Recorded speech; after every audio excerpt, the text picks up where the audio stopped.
सुभाष जी वो जान हिंद आ गए, है नाज जिस पे हिंद को वो शान हिंद आ गए। सुभाष जी वो जान हिंद आ गए, है नाज जिस पे हिंद को वो शान हिंद आ गए। Subhash ji. Good morning everyone. जैसे कि आप सभी जानते हैं 23 January 2021 will be the 125th birthday of Netaji Subhash Chandra Bose.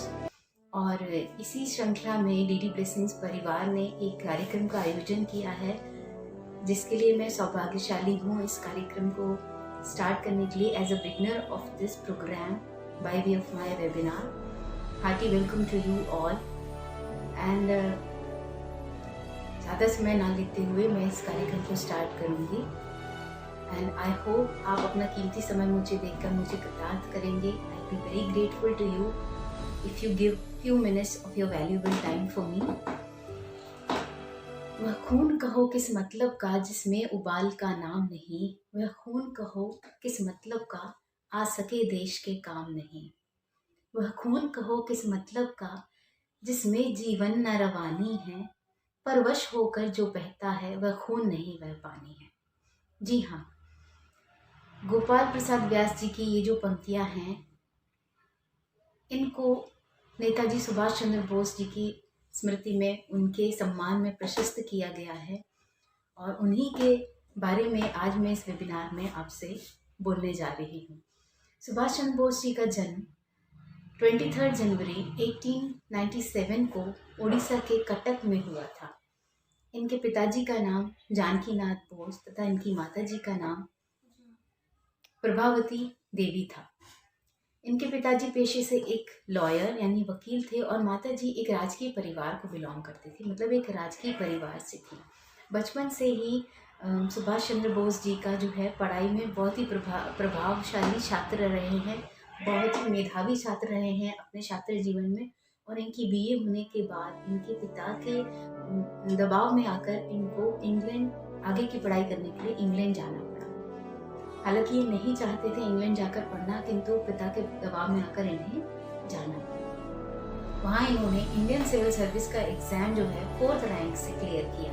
Indian civil services जो है ब्रिटिश के टाइम पर ही ये जो इंडियन सिविल सर्विसेज हैं ये इंडिया में इंट्रोड्यूस हुई थी।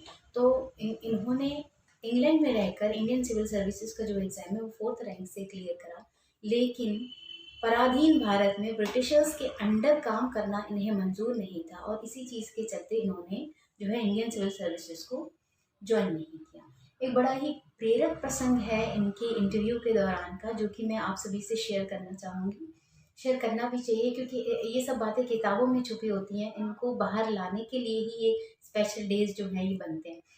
तो एक बार की बात है, जब आईएएस में 4th रैंक होने के बाद ब्रिटिशर्स के अंडर एज इंटरव्यूअर्स जब इनका इंटरव्यू ले रहे थे, तब उस दौरान ब्रिटिशर्स की टेंडेंसी ये रहती थी कि इंडियन से हम ऐसे कॉम्प्लिकेटेड क्वेश्चंस पूछेंगे कि उन्हें हमें जो है पोजीशन या पोस्ट ना देनी पड़े। तो यही सुभाष चंद्र बोस जी के साथ हुआ। उनके साथ क्या हुआ कि उनसे पूछा गया, जब उनकी टर्न आई तो उनसे पूछा गया कि जो पंखा चल रहा है इस पंखे की तरफ देखो, और ये जो पंखा चल रहा है इसमें बताओ इसमें कितनी पंखुड़ियाँ हैं, इसमें कितनी ब्लेड्स हैं। तो क्वेश्चन सुनने के बाद सुभाष चंद्र बोस जी ने पंखे की तरफ देखा तो उन्होंने पाया कि पंखा जो है वो बड़ी ज़ोर ज़ोर से चल रहा था, जिसमें कि ब्लेड्स को काउंट करना इम्पॉसिबल था। तब उन्होंने कहा कि ये कैसे पॉसिबल है, चलते हुए पंखे की ब्लेड्स, वो भी इतनी स्पीड में चलते हुए पंखे की ब्लेड्स में कैसे काउंट करके आपको बताऊँ। तब अंग्रेज़ों का एक कमेंट था कि यही तो हम कहते हैं कि भारतीय किसी लायक नहीं है, भारतीयों के अंदर दिमाग होता ही नहीं है।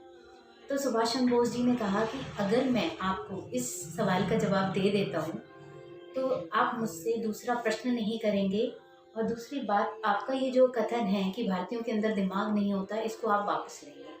उन्होंने कहा ठीक है, अगर आप इसका जवाब दे देते हैं तो मैं अपना कथन वापस लूँगा। हुआ क्या, वो उठे, उन्होंने बड़ी सहजता से पंखे का स्विच बंद किया। स्विच बंद होते ही पंखे की पंखुड़ियाँ कितनी थी वो सामने आ गया, उन्होंने उत्तर दे दिया। उस वाक़ये को देखते हुए अंग्रेज़ों ने सुभाष चंद्र बोस जी के सामने नतमस्तक हुए, उनको बड़े ही सम्मान से उनके साथ बड़ा ही सम्मान दिया उनको, और उसके बाद उन्होंने अपना कथन भी वापस लिया और बोला कि हमारा ये कथन गलत है कि भारतीयों के अंदर दिमाग जो है नहीं होता। तो इस तरह के कई सारे वाक़ये जो हैं वो उनकी जो है जीवनी से संबंधित हैं, जो कि आप कभी खोजें या पढ़ना चाहें तो आपको मिल सकते हैं। तो सिविल सर्विसेज अपनी इच्छा से ना ज्वाइन करने के बाद उन्होंने एक समाचार पत्र रिलीज़ किया, जिसमें उनके साथी थे चित्तरंजन दास, जिनको कि टाइटल देते हैं देशबंधु चित्तरंजन दास जी। तो वो उनका समाचार पत्र, उसके बाद उन्होंने एक किताब लिखी, उस किताब का शीर्षक था द इंडियन स्ट्रगल। और सुभाष चंद्र बोस जी की जो देशभक्ति थी वो अंग्रेज़ों की नज़र में देशद्रोह था, और इसी के चलते उन्हें कई बार जो है जेल में भी भेजा गया।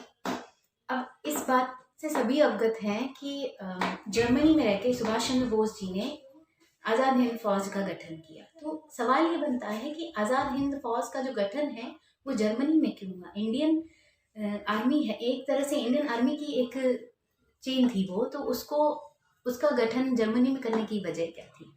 जर्मनी में गठन उसका इसलिए हुआ क्योंकि जब ब्रिटिशर्स का रूल, ब्रिटिश राज जब भारत में चल रहा था, उस समय ऐसे कई देश थे जो ब्रिटेन के खिलाफ थे, और जर्मनी भी उनमें से एक था। और जर्मनी के ब्रिटेन के खिलाफ होने के नाते वहाँ के जो शासक थे एडोल्फ हिटलर, उन्होंने सुभाष चंद्र बोस जी का साथ देने का निर्णय किया। और बहुत बड़ी जानकारी की बात यह है कि सुभाष चंद्र बोस जी के नाम के आगे जो नेताजी टाइटल लगता है, वो टाइटल भी उनको एडोल्फ हिटलर ने ही दिया है। तो उन्होंने जर्मनी में आज़ाद हिंद फौज का जो है गठन किया। ऐसे कई सारे नारे हैं जो सुभाष चंद्र बोस जी ने दिए हैं, जैसे कि एक बहुत ही प्रचलित नारा जो है जय हिंद, जो कि हम सभी जानते हैं।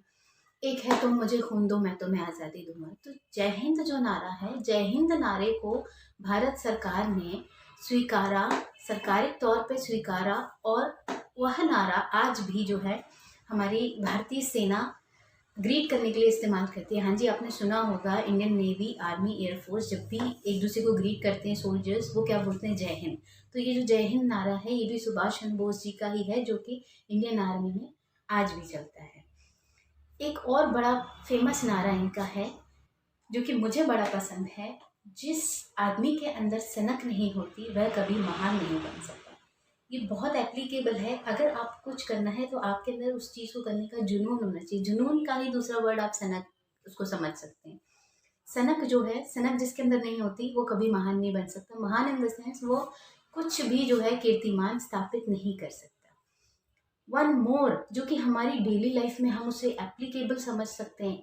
एक तो ये नारा कि जिस आदमी के अंदर सनक नहीं होती वह कभी भी महान नहीं बन सकता, और दूसरा ये नारा है life loses half of its interest in the absence of struggles and if there are no risk to be taken. मतलब लाइफ जो है अपने आधे से ज़्यादा इंटरेस्ट को खो देती है, अपना आधा इंटरेस्ट खो देती है अगर उसमें स्ट्रगल्स ना हो, अगर रिस्क लेने के लिए कोई फैक्टर्स ना हो, तो लाइफ का जो है आधा सा इंटरेस्ट जो है वो ख़त्म हो जाता है। तो ये बड़े कुछ फेमस नारे हैं जो कि पर्सनली मैं इनको बड़ा अप्रिशिएट करती हूँ। तो ये जो सेलिब्रेशन है ये बेसिकली डीडी ब्लेसिंग परिवार ने ये जो इनिशिएटिव लिया है, ये सेलिब्रेशन है कि हम अपने बच्चों को अवेयर कर सकें कि 125th बर्थडे पर क्या हो रहा है और देश ने क्या नया कदम उठाया। हाँ जी, 125th जन्मदिन जो है, 125th बर्थडे जो है सुभाष चंद्र बोस जी का, उसमें भारत सरकार का ये निर्णय है कि इनका 125th बर्थडे 2021 से आगे आने वाले हर साल जो है पराक्रम दिवस के रूप में मनाया जाएगा।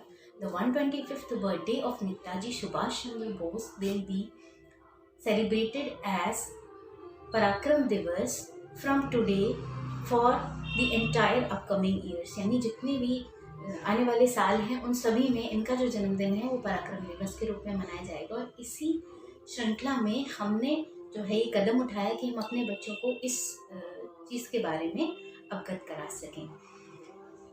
इस due to West Bengal being the birth place of Subhash Chandra Bose जो हैं ये वेस्ट बंगाल की मिट्टी के सपूत हैं, इसीलिए वहाँ पर इनके जन्मदिन को मनाने के लिए प्रोग्राम्स जो हैं वो कंडक्ट कराए जा रहे हैं, जिनको हमारे प्रधानमंत्री मोदी जी भी जाकर अटेंड करेंगे। और उसमें सबसे पहला प्रोग्राम है इनका बर्थडे सेलिब्रेशन, जो कि विक्टोरिया मेमोरियल में होगा। और दूसरा प्रोग्राम जो है वो होगा नेशनल लाइब्रेरी में, जो कि इनको जो है ट्रिब्यूट दिया जाएगा for his works in favour of the nation and humanity.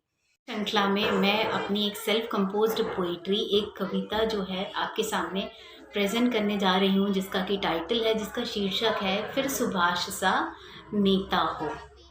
जनक जानकी नाथ मात प्रभावती सा बेटा हो, जनक जानकी नाथ मात प्रभावती सा बेटा हो, देश मांगता है विकास फिर सुभाष सा नेता हो। जनक जानकी नाथ मात प्रभावती सा बेटा हो, देश मांगता है विकास फिर सुभाष सा नेता हो। कटक उड़ीसा की धरती पर, कटक उड़ीसा की धरती पर उदित माटी का प्यारा लाल, बल बुद्धि का अद्वित समागम, बल बुद्धि का अद्वित समागम, चिन्ह पराक्रम का वो हो, देश मांगता है विकास फिर सुभाष सा नेता हो। जन आंदोलन छेड़ दिशा एक नई देश को दिखलाई, जन आंदोलन छेड़ दिशा एक नई देश को दिखलाई, अंतःकरण की सुन गुहार पर हित सदैव जो करता हो, देश मांगता है विकास फिर सुभाष सा नेता हो।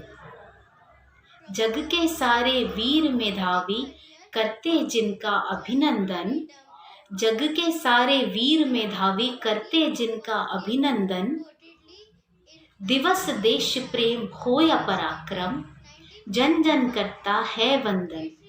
जग के सारे वीर मेधावी करते जिनका अभिनंदन, दिवस देश प्रेम हो या पराक्रम, जन जन करता है वंदन। कीर्तिमान इस महापुरुष के, कीर्तिमान इस महापुरुष के बलिदानों का नित स्मरण हो, देश मांगता है विकास फिर सुभाष सा नेता हो।